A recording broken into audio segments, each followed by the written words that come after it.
Secretary Donnelly, General Rice, distinguished guests, fellow members of the faculty, and ladies and gentlemen. It is truly a delight to welcome all of you to Yale for the signing of an agreement to establish an Air Force ROTC detachment at Yale in the fall of 2012. I want to extend a special welcome to the cadets from Detachment 115 from the University of Connecticut who are with us today. That detachment has hosted Yale students for many years, but Storrs, Connecticut is a ways from here, and having a unit on our own campus is something we're really looking forward to.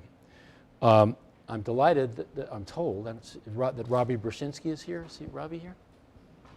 There you are. Oh, hi. Hello. I just want to point him out because Robbie is a graduate of both Yale and Detachment 115, and he honored all of us, Yale and the Air Force and the University of Connecticut, by being named Air Force Cadet of the Year in the year 2002. I also want to recognize Linda Schwartz, who's here in the front row, the Commissioner of Veterans Affairs for the state of Connecticut. Commissioner Schwartz was an Air Force nurse for nearly 20 years, and she retired after sustaining some injuries in an aircraft accident. She is a double Yale alumna, holding degrees from the School of Nursing and the School of Public Health. And she's long been a good friend and advocate for both the veterans of this country and for Yale. So I want to thank all of you for joining us on this important occasion, which is, I hope, an important moment for Yale, for the Air Force, and the nation. Just over 2 weeks ago, I welcomed the class of 2015. I exhorted them to take full advantage of the many resources of Yale. I also made the claim that a singular advantage of a Yale education is its cultivation of habits of critical thinking and developing the ability to see the big picture. I suggested to freshmen and their parents that these qualities will prove to be instrumental in devising creative, far-reaching solutions to the challenges that our students will encounter in whatever career they may choose. These same qualities are equally important for leadership in our nation's armed forces. As a partnership uniting the armed services and the nation's universities, ROTC enables the military to identify officer candidates who bring a breadth of perspective to national service. My colleagues and I are delighted and honored to host the Air Force ROTC and to play a larger role in the future in training the leaders of the United States Air Force. Bringing Air Force ROTC to Yale is a natural evolution of Yale's long and deep tradition of public service. The tradition finds expression in the service that our graduates render to their communities across the nation, in their disproportionate contribution as elected and appointed government officials, and in their military service. Just a short distance away from us, in the rotunda of Wolsey Hall, we document and honor the sacrifices of Yale graduates in the nation's wars. I look forward to this new chapter in Yale's partnership with the Air Force. For those Yale students who are interested in serving their country, ROTC will be an attractive option. And similarly, as other colleges and universities become affiliated with the new Yale detachment, ROTC will become a more practical choice for students throughout Western and Southern Connecticut. I want to offer profound thanks to Secretary Donnelly, General Rice, General Peck, who's not with us today, and Colonel Dunn, both of whom visited us some months ago to help get this process moving, and all of their colleagues for their creativity in establishing an ROTC detachment here at Yale. Opening and sustaining an ROTC unit requires a substantial commitment of funds and manpower on behalf of the government, and the number of cadets who nationally who are completing ROTC already exceeds the number of officers who are commissioned each year. So I really do thank and commend Secretary Donnelly, General Rice, and General Peck for, as I said it to the freshmen, seeing the big picture and for seeing the importance, even in difficult financial times, of making it easier for future officers to get the benefit of a Yale education. Last evening, Yale students, faculty, and staff held a very moving candlelight vigil to honor the victims of September 11th and to acknowledge how fortunate we are to be in America, where we have the freedom to create and sustain an institution like this one devoted to the principles cherished by our nation's founders: free inquiry, open-mindedness, and toleration. Today, by establishing an Air Force ROTC unit, we strengthen Yale's capacity to contribute to the defense of those principles that we cherish more than 2 centuries after our nation's founding. We thank Secretary Donnelly and his colleagues for giving us here at Yale the opportunity to deepen our commitment to this great nation, which remains a beacon of liberty and justice in a world of great uncertainty. So thank you all for joining us today, and it's now my pleasure to introduce Michael P. Donley, Secretary of the U.S. Air Force. Thank you. Thank you.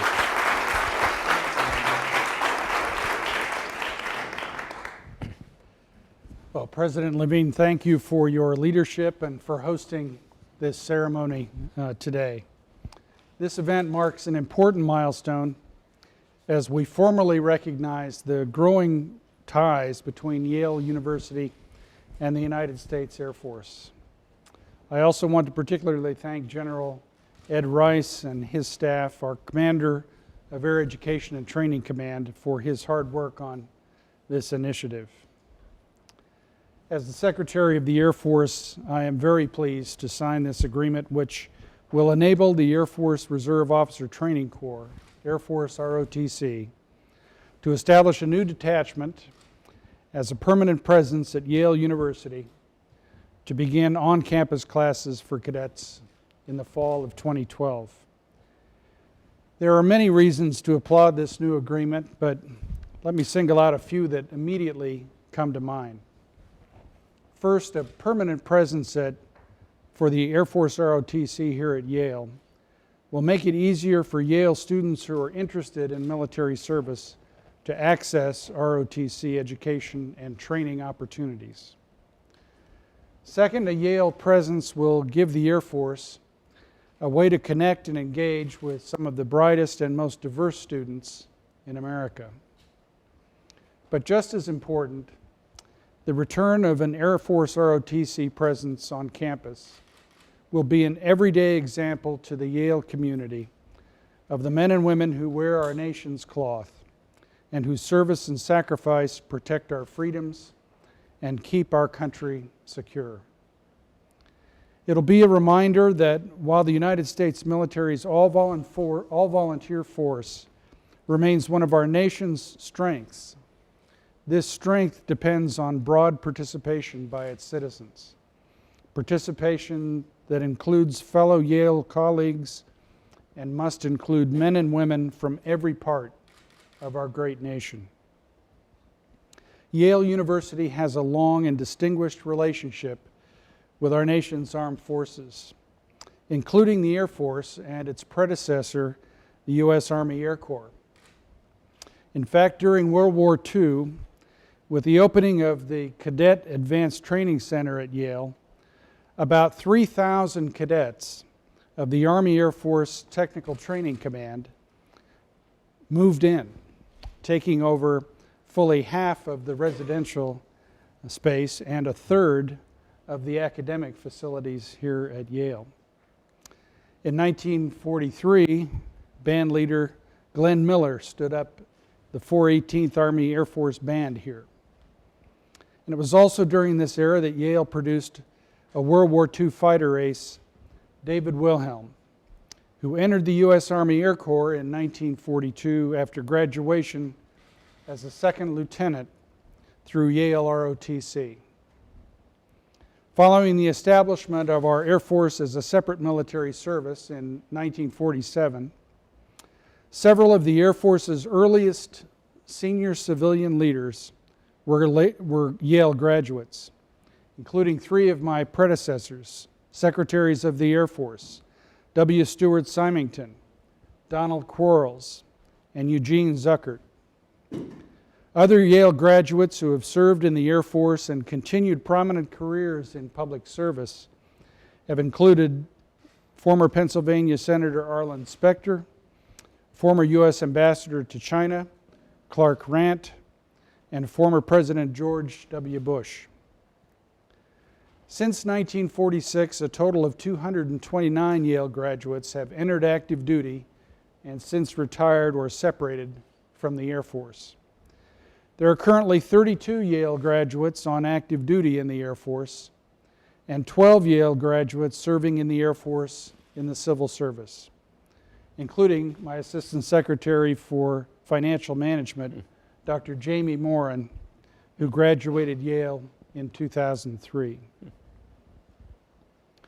The Air Force consistently strives to attract talented, diverse, and patriotic airmen with a commitment to serve their nation. In this regard, Air Force ROTC is very important to the Air Force's ongoing recruiting and training program. It is the oldest and largest source of commissioned officers for the service. Currently, Air Force ROTC operates 144 detachments nationwide, with more than 1,200 participating crosstown universities.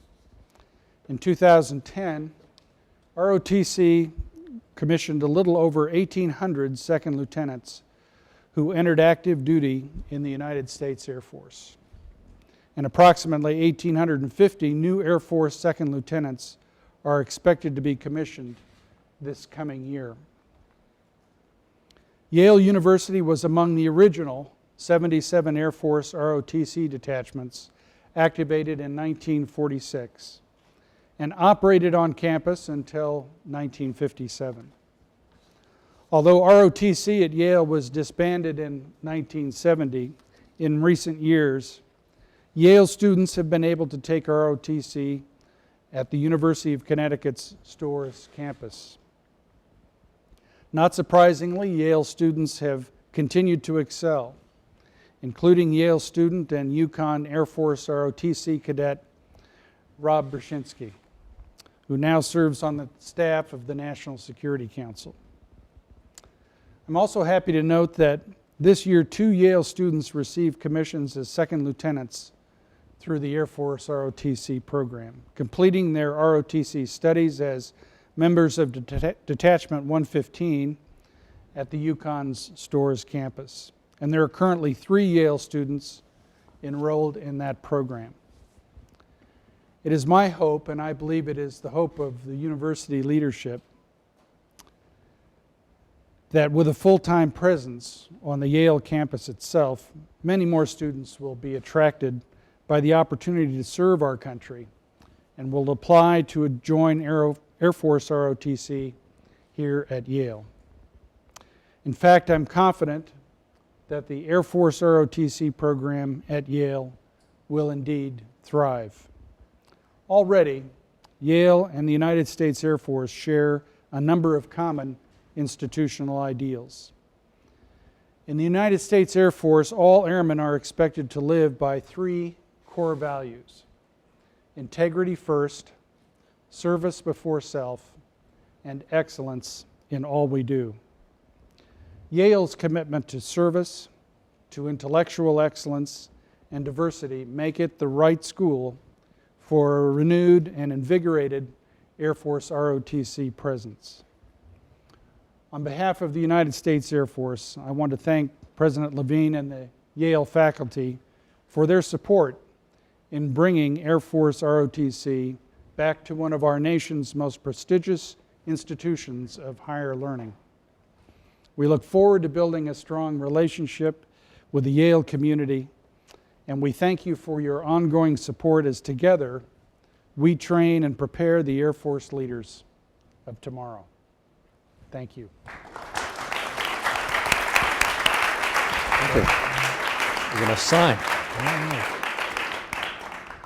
We're going to sign the agreement. Array the appropriate people for the photo opportunity. So I think it's just right here, bottom right side. Mm-hmm.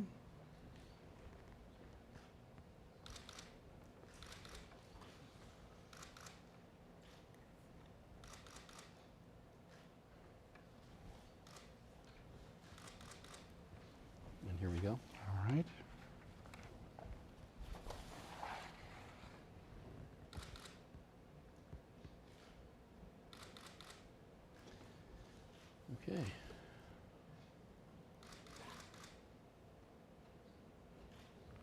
All right. All right, done. Thank you.